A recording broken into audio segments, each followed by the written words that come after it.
دیکھ لو تم ہمارے چاہنے والے ہو، ہم سے نہ دیکھو، ہمارے نام سے تم یہ کام کرو۔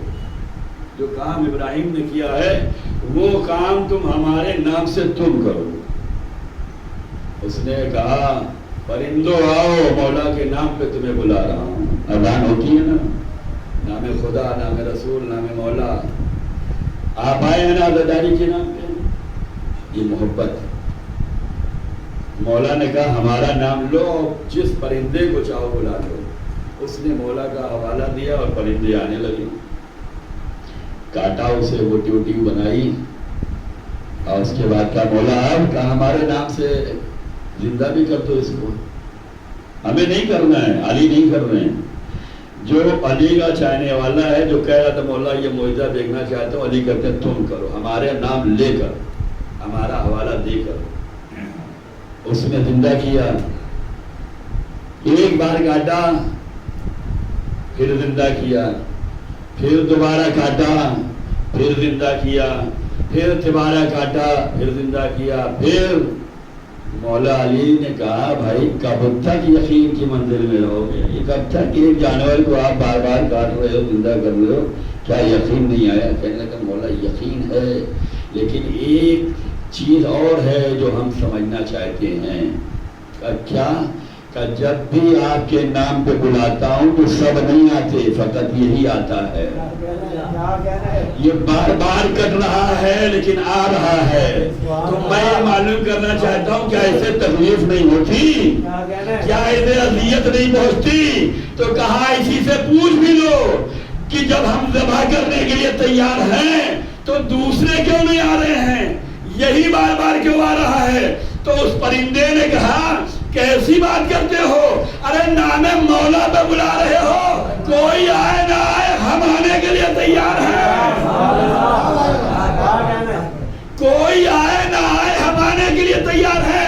اب اگر کانوں میں اذان کی آواز جائے تو کوئی اللہ والا نہ آئے، آپ آ جائیں، کوئی آئے نہ آئے آپ رسول والے ہیں آ جائیں، کوئی آئے نہ آئے آپ علی والے ہیں آ جائیں۔ بس آخری منزل پہ لاؤں گا، نتیجہ یہی دینا ہے عزاداروں کو۔ یہ اذان جب بھی سنائی دے تو یہ احساس رہے کہ امام وقت نے، چوتھے امام نے، فرزند امام نے، مبلغ کربلا نے، جس نے کربلا کے پیغام کو پہنچایا ہے، ورنہ بعد شہادت تو یزید اس پہ پردہ ڈال رہا تھا۔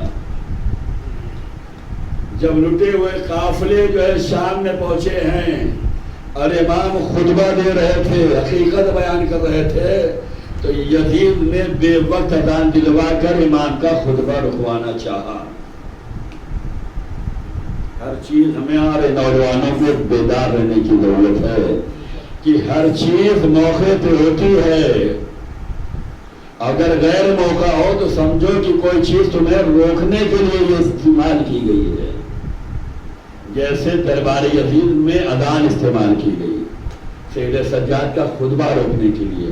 سید سجاد کیا بیان کر رہے تھے؟ سید سجاد یہی بیان کر رہے تھے کہ جس کو باغی بنا کر پیش کیا گیا ہے وہ باغی نہیں ہے، وہ ہادی ہے، وہ فرزند رسول ہے۔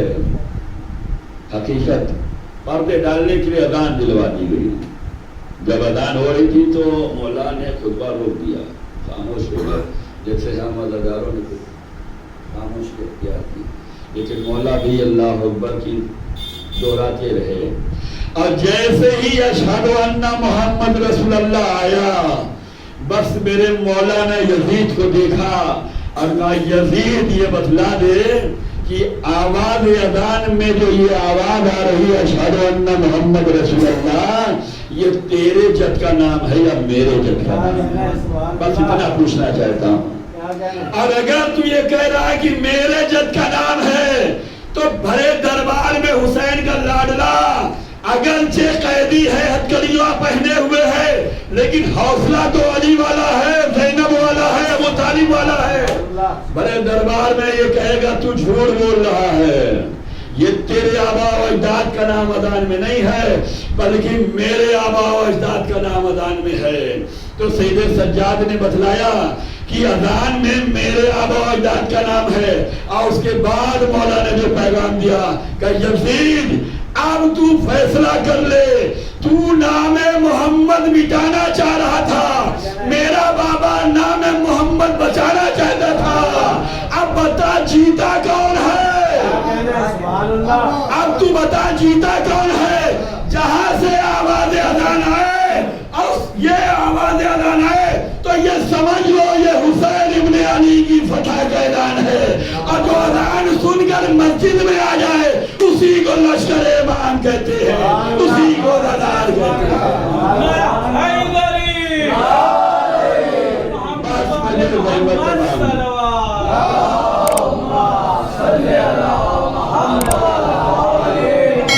کچھ میسج تھا اذان سے، اور ہر جوان کو اذان علی اکبر یاد رہے، زیادہ تفصیل میں نہیں جا سکتا، کبھی خدا نے موقع دیا تو بیان کروں گا انشاءاللہ۔ جوانوں علی اکبر کی اذان یاد رہے، جوانوں قاسم یاد رہے، اور محمد یاد رہے۔ کربلا ہر 3 سال کے لیے ہے، آج کی شب جو ہے قاسم یاد کیے جاتے ہیں۔ یہ جناب قاسم 13 سال کا بچہ ہے، لیکن جذبہ کس چیز کا جذبہ ہے؟ امام کی اطاعت کا، امام کی راہ پہ چلنے کا، امام کی مشن میں شامل ہونے کا، امام پہ قربان ہونے کا۔ کربلا رشتوں کو جوڑنے کا کام کرتی ہے۔ کربلا میں اگر دیکھو تو چچا بھتیجے کی بھی محبت ہے، ماموں بھانجے کی بھی محبت ہے، باپ بیٹے کی بھی محبت ہے، بھائی بہن کی بھی محبت ہے، بھائی بھائی کی بھی محبت ہے، آقا اور غلام کی محبت ہے، دوست احباب کی محبت ہے۔ کربلا بڑا وسیع ہے، اس کو سمجھنا ہے، ہر رشتے کو جوڑ کے رکھا ہے، اور ہر رشتہ امام پہ فدا ہونے کے لیے تیار ہے۔ اگر امام کسی کو اجازت نہیں دے رہے ہیں، یہ اجازت نہیں دے رہے ہیں، یہ اس کا حوصلہ دیکھ رہے ہیں، یہ زمانے کو دکھلانا چاہتے ہیں کہ ہمارے چاہنے والوں کا حوصلہ تو دیکھو۔ اگر ہم تھوڑی دیر کے لیے اجازت نہیں دے رہے ہیں تو دیکھو ان کی طلب کیسی ہے۔ ادادارو ہماری بھی طلب ہونی چاہیے فرش ادا پہ آنے کے لیے، ماتم کے لیے، نوحہ پڑھنے کے لیے، مرثیہ پڑھنے کے لیے، غم حسین منانے کے لیے، جہاں عزاداری ہو اس میں شامل ہونے کے لیے ہماری بھی طلب ہونی چاہیے، جیسے جناب قاسم کی طلب تھی۔ مولا اگرچہ تھوڑی وقت کے لیے اجازت نہیں دے رہے تھے، ورنہ آئے ہی کربلا میں شہید ہونے کے لیے، لیکن مولا زمانے کو دکھلانا چاہتے تھے، دیکھو میرا چاہنے والا تڑپتا کیسے ہے۔ بار بار وہ کہتا تھا چچا اجازت کا نہیں، تم میرے بھائی کی نشانی ہو، آئے آئے میرے بھائی کی نشانی ہو۔ اے قاسم جب تمہیں دیکھتا ہوں تو مجھے اپنا بھائی یاد آ جاتا ہے، بھائی کی یاد آنے، حسین کتنا رولائے گئے ہیں، حسین کتنے امتحان سے گزرے ہیں۔ یہ حسین جو فرما رہے ہیں قاسم سے کہ قاسم تم ہمارے بھائی کی نشانی ہو، اس کی بھیک میں جائیں گے، میرے بھائی کی نشانی ہو۔ گویا امام حسن کا جنازہ بھی حسین کو یاد آیا ہوگا، امام کے جگر کے ٹکڑے بھی یاد آئے ہوں گے۔ ہر جنازہ گھر سے نکلتا ہے تو قبرستان جا کے دفن ہو جاتا ہے۔ یہ کائنات کا پہلا جنازہ تھا جو گھر سے نکلا، دشمنوں نے جنازے میں تیر برسائے، یہ جنازہ پھر واپس آیا۔ ارے بہنوں نے کیسے امتحان دیے کہ جنازہ تو سجا کے بھیجا تھا، اب اسی جنازے سے تیر نکالے جا رہے ہیں۔ حسین کو پورا مدینہ یاد آ گیا ہے، اکبر کو بھی چاہتے ہیں، انہوں محمد کو بھی چاہتے ہیں، اپنے بھتیجے کو بھی چاہتے ہیں۔ چچا بھتیجے میں محبت کیسی ہونی چاہیے؟ کربلا حسین اتنا لگا کہ اپنے بھتیجے کو روئے کہ ایسا کہیں نہیں ملتا۔ اکبر سے روئے لیکن غشی نہیں ملے گی، بھانجے سے لگا کے روئے غشی نہیں، لیکن 13 سال کے اپنے بھتیجے کو حسین گلے لگا کے رو رہا تھا۔ میں کہوں ایک چچا اپنے بھتیجے کو گلے لگا کے اتنا رویا کہ گچ کھا گیا۔ قاسم کی یاد ہے. قاسم پریشان ہے، چچا اجازت نہیں دے رہے ہیں. کربلا اطاعت سے بتلاتی ہے، بغیر امام کی پرمیشن کے تو کوئی جائے گا نہیں. قربانی اسی کو کہتے ہیں، امام کی راہ پہ چلو، امام کی بات پہ چلو. اجازت نہیں مل رہی ہے تو نہیں جائے گا، لیکن ہاں اجازت کے لیے تڑپے گا، راہ نکالے گا، بے چین رہے گا. قاسم بیٹھا ہوا تھا، ایک مرتبہ اپنے بازو پہ نگاہ گئی، ارے میرے بابا نے تو کچھ تعویذ لکھا ہے. اب اس تعویذ کو کھولا، پڑھائے میرے لال، کربلا میں چچا پہ فدا ہو جانا. دنیا کیا مقابلہ کرے گی حسین کے عزاداروں سے؟ دنیا کیا مقابلہ کرے گی حسین کے شہداء سے؟ ارے دنیا موت سن کے ڈر جاتی ہے، حسین والا موت سن کر خوش ہو جاتا ہے. خوشی خوشی قاسم باپ اپنے چچا کے پاس آئے. چچا یہ تو دیکھیے، اب تو اجازت دیں گے. اپنے بھائی کے خط کو حسین نے آنکھوں سے لگایا. اے قاسم، ارے تم کیا، تمہارا بھیا 6 مہینے کا اصغر ہے، وہ بھی جائے گا. بدغیرت قاسم جوش میں آئی، اے چچا کیا دشمن خیمے میں آ جائیں گے؟ کیا فوج یزید خیمے میں آ جائے گی؟ ارے خیام حسینی کا اتنا احترام، پردے کے اتنے اہتمام، 13 سال کا بچہ تڑپ کے رہ گیا. اے چچا کیا یزید خیمے میں آ جائے گا؟ یہ فوج یہاں آئے گی؟ کہا نہیں، میں اصغر کو لے جاؤں گا. اچھا ہوا قاسم، شہادت کے بعد پردے اٹھے گئے، شہادت کے بعد خیمے جلائے گئے، ورنہ آپ کی غیرت کو کیا ہوتا.